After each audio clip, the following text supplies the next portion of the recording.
ಯಾವುದೋ ಪಕ್ಷಗಳ ಕೈಗೊಂಬೆ ಆಗ್ತಾ ಇದೆ, ಜರ್ನಲಿಸ್ಟ್ಗಳು ವಕ್ತಾರರಂತೆ ವರ್ತಿಸ್ತಿದಾರಂತೆ. ಎಸ್, ಅದರಲ್ಲಿ ಯಾವ ಮುಲಾಜಿಲ್ಲ. ನಾನು ಯಾವ ವೇದಿಕೆಯಲ್ಲಿ ಹೇಳಕ್ಕೂ ನಾನು ಸಿದ್ಧಳಿದ್ದೇನೆ. ಪತ್ರಕರ್ತರು ಪತ್ರಕರ್ತರಾಗಿ ಕೆಲಸ ಮಾಡ್ತಾ ಇಲ್ಲ ಅಂತ.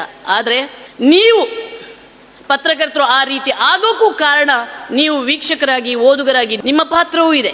ಇದೇ DC ಆಫೀಸಲ್ಲಿ ನನ್ನನ್ನು ಹೊಡೆಯೋಕೆ, ಆಯ್ತಾ, ಇದೇ ಗಣಿ ಇಲಾಖೆಯ ಅಧಿಕಾರಿಗಳ ನೇತೃತ್ವದಲ್ಲಿ ನಡೆದಿತ್ತು, ಆಯ್ತಾ. ಆದ್ರೆ ಪ್ರಕೃತಿ ಮಾತೆ ನನ್ನನ್ನು ಪ್ರತಿ ಕ್ಷಣದಲ್ಲೂ ರಕ್ಷಣೆ ಮಾಡಿದ್ಲು. ಕುರಿ ಆಗೋದು, ಕುರಿನ ಕಡ್ದು ಮಾಂಸ ಮಾಡಿದ್ರು ಅಂತ. ಆದ್ರೆ ನನಗೊತ್ತು, ಈ ಕನ್ನಡ ನಾಡಿನ ಜನ ಯಾವತ್ತೂ ನನ್ನನ್ನು ಕುರಿಯಾಗಕ್ಕೆ ಬಿಡಲ್ಲ ಅಂತ. ನನಗ ಧೈರ್ಯ ಇದೆ, ಆ ವಿಶ್ವಾಸ ಇದೆ. ನೀವು ನನ್ನನ್ನ ಕುರಿಯಾಗಿ ಮಾಂಸ ಮಾಡಕ್ಕೆ ಬಿಡಲ್ಲ, ನನ್ನ ಜೊತೆ ನೀವು ಕೈ ಜೋಡಿಸ್ತೀರಿ, ನನಗೆ ಬೆಂಬಲ ಕೊಡ್ತೀರಿ ಅಂತ. ಹಾಗಾಗಿ ವಿಜಯಲಕ್ಷ್ಮಿ ಇವತ್ತು ಇಂಡಿಪೆಂಡೆಂಟ್ ಜರ್ನಲಿಸ್ಟ್ ಆಗಿ 5 ವರ್ಷವನ್ನ ಪೂರೈಸಿದ್ದೀನಿ. ಇನ್ನೊಂದು ಮಾತಂದ್ರು ಗುರುಗಳು, ವಿಜಯಲಕ್ಷ್ಮಿ ಮುಗಿದ್ರೆ ಮುಂದೆ ಯಾರು ಅನ್ನುವಂಥದ್ದು ಅಲ್ವಾ, ವಿಜಯಲಕ್ಷ್ಮಿ ನಂತರ ಯಾರು ಅಂತ. ಖಂಡಿತವಾಗ್ಲೂ ಕೂಡ ಬಂದೇ ಬರ್ತಾರೆ. ನಾವು ಸೃಷ್ಟಿ ಮೀಡಿಯಾ ಅಕಾಡೆಮಿ ಅನ್ನುವಂಥ ಒಂದು ಅಕಾಡೆಮಿಯನ್ನು ಸ್ಟಾರ್ಟ್ ಮಾಡಿದ್ದೀವಿ. ಅಲ್ಲಿ ನನ್ನಂಥ ವಿಜಯಲಕ್ಷ್ಮಿ ಅಂತ ಇನ್ನಷ್ಟು 100 ಮಕ್ಕಳು ಬರಬೇಕು ಅನ್ನೋ ಕಾರಣಕ್ಕೋಸ್ಕರ ನಿರಂತರವಾಗಿ ಒಂದು ನೈತಿಕತೆಯುಳ್ಳಂಥ, ಸತ್ಯದ ಪರವಾಗಿ ಹೋರಾಡುವಂಥ ಹುಡುಗರನ್ನ ನಾವು ರೆಡಿ ಮಾಡ್ತಾ ಇದ್ದೀವಿ. ನೀವೆಲ್ಲರೂ ಹೇಳ್ತಿದ್ದೀರಾ ಜರ್ನಲಿಸಂ ಹಾಳಾಗ್ಬಿಟ್ಟಿದೆ, ಜರ್ನಲಿಸಂ ಹಾಳಾಗ್ಬಿಟ್ಟಿದೆ. ನಾನು ಅಂತೀನಿ, ಜರ್ನಲಿಸಂ ವ್ಯಾಪಾರೀಕರಣವಾಗ್ತಾ ಇದೆ. ಏನ್ ವಿಜಯಲಕ್ಷ್ಮಿಗೆ ಮಾತ್ರ ಗುಂಡಿಗೆ ಕೊಟ್ಟಿದ್ದ? ವಿಜಯಲಕ್ಷ್ಮಿಗೆ ಮಾತ್ರ ಗುಂಡಿಗೆ ಕೊಟ್ಟಿದ್ದಲ್ಲ. ಆಮೇಲೆ ವಿಜಯಲಕ್ಷ್ಮಿ ಲಕ್ಷ ತಗೊಂಡ್ಲಂತೆ, ವಿಜಯಲಕ್ಷ್ಮಿ ಕೋಟಿ ತಗೊಂಡ್ಲಂತೆ, ವಿಜಯಲಕ್ಷ್ಮಿ ಮಾಫಿಯಾದವ್ರ ಜೊತೆ ಕೈ ಜೋಡಿಸಿದ್ಲಂತೆ. ಹಣದ ಬಗ್ಗೆ ಮಾತ್ರ ಯೋಚನೆ.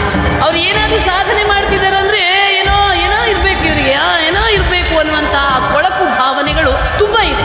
ಪತ್ರಕರ್ತರು ಆ ರೀತಿ ಆಗೋಕ್ಕೂ ಕಾರಣ ನೀವು ವೀಕ್ಷಕರಾಗಿ, ಓದುಗರಾಗಿ ನಿಮ್ಮ ಪಾತ್ರವೂ ಇದೆ. ನೀವು ಬುದ್ಧಿವಂತರಿರಬಹುದು, ಆದ್ರೆ ಅನ್ಯಾಯಗಳಾದಾಗ ಸೆಟೆದು ನಿಂತು ಪ್ರಶ್ನಿಸುವಂತ ತಾಕತ್ತು ನಿಮ್ಗೂ ಇದೆಯಲ್ಲ. ನಿಮ್ಗೂ ದೇವರು ನಾಲಗೆ ಕೊಟ್ಟಿದ್ದಾರೆ, ನಿಮ್ಗೂ ಮಿದುಳು ಕೊಟ್ಟಿದ್ದಾರೆ, ನಿಮ್ಗೂ ಕೈಕಾಲು ಕೊಟ್ಟಿದ್ದಾರೆ. ಹೌದು ಹೌದು. ನಮ್ಮ ಕರ್ನಾಟಕದಲ್ಲಿ ಪ್ಲಾಸ್ಟಿಕ್ ಬ್ಯಾನ್ ಆಗಿದೆ.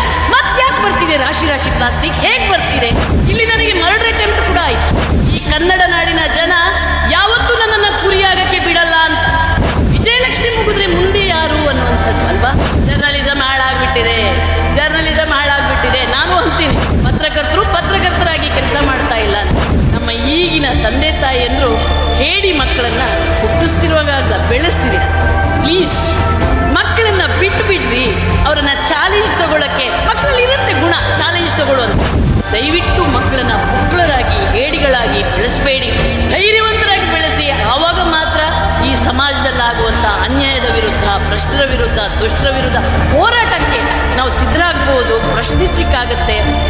ನಾನು ವಿಜಯ್ ಟೈಮ್ಸ್ ಅನ್ನ ಯಾರ ಮುಲಾಜಿಗೂ ಒಳಗಾಗದೆ, ಯಾರ ಹಂಗಿಗೂ ಒಳಗಾಗದೆ, ಯಾಕೆ ಜರ್ನಲಿಸಂ ಅನ್ನ ಮಾಡಕ್ಕಾಗಲ್ಲ, ಯಾಕೆ ಮಾಡಕ್ಕಾಗಲ್ಲ ಅನ್ನುವಂಥದ್ದನ್ನ ಒಂದು ಚಾಲೆಂಜ್ ಆಗಿ ತಗೊಂಡು 5 ವರ್ಷ ನಡೆಸಿದ್ದೀನಿ. ಆ ಸ್ವಾರ್ಥ, ಹೇಡಿತನ, ನಂಗೇನಾದ್ರೂ ಆದ್ರೆ ನನ್ನ ಹೆಂಡತಿಗೆ ಯಾರಿದ್ದಾರೆ, ನನಗೇನಾದ್ರೆ ನನ್ನ ಮಕ್ಕಳಿಗೆ ಯಾರಿದ್ದಾರೆ ಅನ್ನುವಂತಹ ಸ್ವಾರ್ಥ ಇದೆಯಲ್ಲ. ಹಾಗಾಗಿ ಇವತ್ತು ಭ್ರಷ್ಟರ, ದುಷ್ಟರ ಅವರ ಆರ್ಭಟಗಳು ಜಾಸ್ತಿ ಆಗ್ತಾ ಇದೆ. ಒಂದು ಮಾತ್ರ ನೆನ್ಪಿಟ್ಕೊಳ್ಳಿ, ನಿಮ್ಮ ಮೌನವೇ ಮುಂದೊಂದು ದಿನ ನಿಮಗೆ ನೇಣಾಗುತ್ತೆ,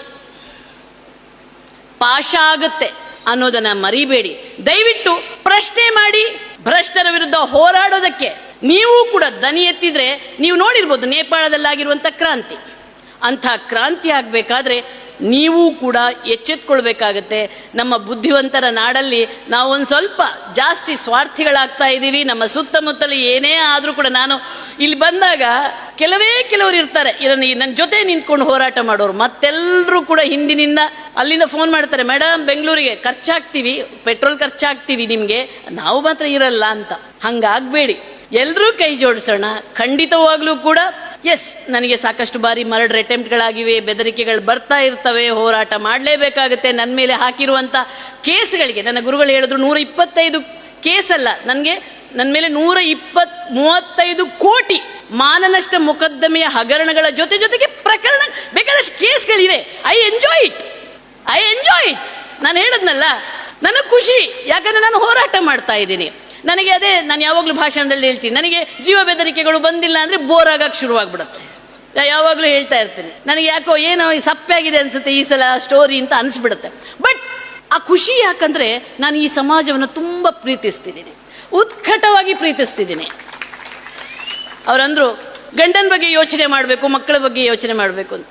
ನೀವೆಲ್ಲ ಇದ್ದೀರಲ್ಲ ನೋಡಿ, ಕೆಲವೊಂದ್ಸಲ ಕೆಲವೊಂದು ತ್ಯಾಗಗಳನ್ನ ಮಾಡಬೇಕಾಗತ್ತೆ.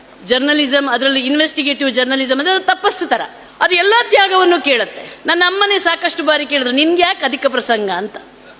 ನನ್ನ ಅಮ್ಮನಿಗೆ ಒಂದು ದಿನ ಮಾತಂದಿದ್ದೆ, ಅಮ್ಮ ನಿನಗೆ 4 ಮಕ್ಕಳಿದ್ದಾರೆ, 3 ಮಕ್ಕಳಿದ್ರೆ ಸಾಕು, ನಾನು ಈ ನಾಡಿಗೋಸ್ಕರ ನನ್ನ ಜೀವ ಕೊಡಕ್ಕೆ ರೆಡಿ ಇದ್ದೀನಿ, 3 ಮಕ್ಕಳಿದಾರಲ್ಲ ನಿನಗೆ ಅಂತ. ಸೊ ಹಾಗಾಗಿ ನನಗೂ ಹುಚ್ಚು, ಆದರೆ ಆ ಹುಚ್ಚು ನನ್ನಿಂದ ಮಾತ್ರ ಕೊನೆ ಆಗಬಾರ್ದು. ಆ ಹುಚ್ಚು, ಆ ಉತ್ಕಟ ಪ್ರೇಮ, ಈ ದೇಶವನ್ನ, ಈ ಸಮಾಜವನ್ನ, ಈ ಜನರನ್ನ ಪ್ರೀತಿಸುವ ಆ ಮನಸ್ಸು ನೀವು ಹೊಂದಿ. ಯಾಕಂದ್ರೆ ಈ ಸಮಾಜವನ್ನ ಮುಂದುವರಿಸ್ಕೊಂಡು ಹೋಗ್ಬೇಕಾದ್ರೆ ಖಂಡಿತವಾಗ್ಲೂ ಕೂಡ ಆ passion towards society, passion towards nation. ಯಾರಿಗಾದ್ರೂ ನೋವಾದ್ರೆ ಅದನ್ನ ಏನ್ ಹೇಳ್ತೀವಿ, ನೋವಾಗಬೇಕು, ಅದರ ಸಿಟ್ಟು ಬರಬೇಕು ನಮಗೆ. ಯಾರಿಗಾದ್ರೂ ಏನಾದರೂ ತೊಂದರೆ ಆದ್ರೆ ಸಿಟ್ಟು ಬರುವಂತ ಅದನ್ನ ನೀವು ನಿಮ್ಮ ಮಕ್ಕಳಿಗೆ, ನಾನು ಹೇಳ್ತಿರೋದು, ನನಗೆ ಒಂದು ಬೇಜಾರು, ನಮ್ಮ ಈಗಿನ ತಂದೆ ತಾಯಿ ಅಂದ್ರು ಹೇಳಿ ಮಕ್ಕಳನ್ನ ಹುಟ್ಟಿಸ್ತಿರುವಾಗಲ ಬೆಳೆಸ್ತಿದ್ದೀರಾ. ಪ್ಲೀಸ್ ಮಕ್ಕಳನ್ನ ಬಿಟ್ಟು ಬಿಡ್ರಿ, ಅವರನ್ನ ಚಾಲೆಂಜ್ ತಗೊಳ್ಳಕ್ಕೆ. ಮಕ್ಕಳಲ್ಲಿ ಇರುತ್ತೆ ಗುಣ ಚಾಲೆಂಜ್ ತಗೊಳ್ಳುವಂಥದ್ದು, ಬೆಳೆಸಿ ಅವರನ್ನ ಚಾಲೆಂಜ್ ತಗೊಳ್ಳುವಂಥದ್ದು. ಅಂಥ ನಮ್ಮ ಆ ಸ್ವಾತಂತ್ರ್ಯ ಪೂರ್ವದಲ್ಲಿ ಅಂಥ ವೀರರು ಧೀರರಿದ್ರಿಂದಾಗಿ ನಮಗೆ ಸ್ವಾತಂತ್ರ್ಯ ಸಿಕ್ತು. ಇವಾಗ ಏನಾದರೂ ಯಾರಾದರೂ ಒಂದು ಇಂಥ ದಾಳಿ ಮಾಡಿದ್ರೆ ಹೋರಾಟ ಮಾಡೋಕ್ಕೆ ನಮ್ಮಲ್ಲಿ ಯುವಕರಿದ್ದಾರೋ ಯುವತಿಯರಿದ್ದಾರೋ ನನಗಂತೂ ಗೊತ್ತಿಲ್ಲ. ಯಾಕಂದರೆ ಅಷ್ಟು ಪುಕ್ಕಳು ಮಕ್ಕಳನ್ನ ನಾವು ಬೆಳೆಸ್ತಾ ಇದ್ದೀವಿ. ಎಲ್ಲವರೆಗಂದ್ರೆ ಇಲ್ಲಿಂದ ಬಸ್ ಸ್ಟ್ಯಾಂಡ್ವರೆಗೂ ಹೋಗೋಕ್ಕೂ ನಮ್ಗೆ ಗಡಗಡ ಅಂತ ನಮ್ಮ ತಂದೆ ತಾಯಿ ಎದೆ ಬಡಿಯುತ್ತೆ.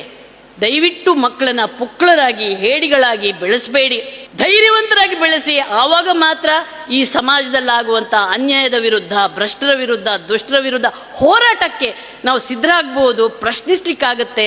ಸೊ ಇಂಥ ಒಂದು ಸಮಾಜವನ್ನು ಬೆಳೆಸುವಂಥ ಅವಶ್ಯಕತೆ ಇದೆ ಅಂತ ಹೇಳ್ತಾ, ಈ ಪಂಚವರ್ಣ ಯುವಕ ಸಂಘ ಏನು ಒಂದು ಅದ್ಭುತ ಕಾರ್ಯಕ್ರಮಗಳನ್ನ ಆಯೋಜಿಸಿದೆ. ಜೊತೆಗೆ ಅವ್ರು ಮಾಡುವ ಕೆಲಸ ಚಿಕ್ಕ ಪುಟ್ಟದು ಅಂತ ಅನಿಸ್ಬೋದು, ಆದರೆ ಒಂದು ಬೆಳಕು ಕಾಣ್ತಾ ಇದೆ ಅಂತ ಸಾವಿರಾರು ಬೆಳಕುಗಳು ನಮ್ಮ ಸಮಾಜದಲ್ಲಿ ಇದ್ರೆ, ಬೇರೆ ಬೇರೆ ಉದ್ದೇಶಗಳನ್ನು ಇಟ್ಟುಕೊಂಡು ಕೆಲಸಗಳನ್ನು ಮಾಡಿದ್ರೆ ಈ ಸಮಾಜ ಒಂದು ಸುಂದರವಾದ, ಸುಖಕರವಾದ ಬದುಕಿಗೆ ನಾಂದಿ ಹಾಡಕ್ಕೆ ಖಂಡಿತ ಸಾಧ್ಯ ಇದೆ. ಆ ಬಿಸಿ ರಕ್ತದ ಯುವಕರಿಗೆ ನೀವೆಲ್ಲರೂ ಬೆಂಬಲ ಕೊಡಿ. ಒಳ್ಳೆ ಕೆಲಸ ಮಾಡೋರಿಗೆ ನಮ್ಮಲ್ಲಿ ಬೆರಿ ಸಹಾಯ ಕೊಡೋದು ಅಂತ ಅಂತೀವಿ ತುಳುವಿನಲ್ಲಿ. ಸೊ ಅವರಿಗೆ ಬೆನ್ನೆಲುಬು ಆಗಿ, ಆರ್ಥಿಕವಾಗಿಯೂ ಏನಂದ್ರೆ ಈ ಸಮಸ್ಯೆ ಏನಾಗಿರೋದಂದ್ರೆ ಆರ್ಥಿಕತೆಯಲ್ಲಿ. ಈಗ ನನಗೂ ಅಷ್ಟೇ, ನನ್ನ ಭಾಷೆ ವೈರಲ್ ಆಗಿತ್ತು. ಆರ್ಥಿಕವಾಗಿ ತುಂಬಾ ಕಷ್ಟ ಆಗುತ್ತೆ. ಸ್ವಾಭಿಮಾನಿಗಳಿಗೆ ಯಾರೋ ಮುಂದೆ ಕೈ ಚಾಚಕ್ಕೆ ಇಷ್ಟ ಆಗಲ್ಲ. ಸೊ ನಾನು ವಿಜಯ್ ಟೈಮ್ಸ್ ಅನ್ನ ಯಾರ ಮುಲಾಜಿಗೂ ಒಳಗಾಗದೆ, ಯಾರ ಹಂಗಿಗೂ ಒಳಗಾಗದೆ, ಯಾಕೆ ಜರ್ನಲಿಸಮ್ ಅನ್ನ ಮಾಡಕ್ಕಾಗಲ್ಲ ಅನ್ನುವಂಥದ್ದನ್ನ ಒಂದು ಚಾಲೆಂಜ್ ಆಗಿ ತಗೊಂಡು 5 ವರ್ಷ ನಡೆಸಿದ್ದೀನಿ. ನೋಡೋಣ, ನೀವೆಲ್ಲರೂ ನನಗೆ ಸಹಕಾರ ಮಾಡ್ತೀರಿ ಅನ್ನುವಂಥ ವಿಶ್ವಾಸ ಇದ್ದೇ ಇದೆ. ಒಳ್ಳೆ ಜರ್ನಲಿಸಮ್ ನಿಮಗೂ ಬೇಕು ಅನ್ನುವಂಥದ್ದು ನನಗೂ ಗೊತ್ತಾಗಿದೆ ಈಗ. ಹಾಗಾಗಿ ಆ ಒಂದು ಏನ್ ಹೇಳ್ತಾರಲ್ಲ ಹುಂಬು ಧೈರ್ಯದಿಂದ ಮುಂದುವರಿತಾ ಇದ್ದೀನಿ. ಎಲ್ಲವರೆಗೆ ನಾನು ಕುರಿ ಆಗಲ್ವೋ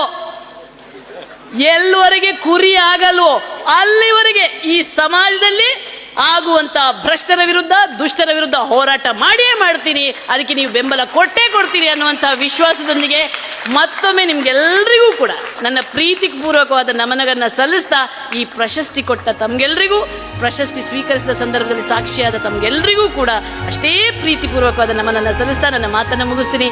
ವಂದನೆಗಳು.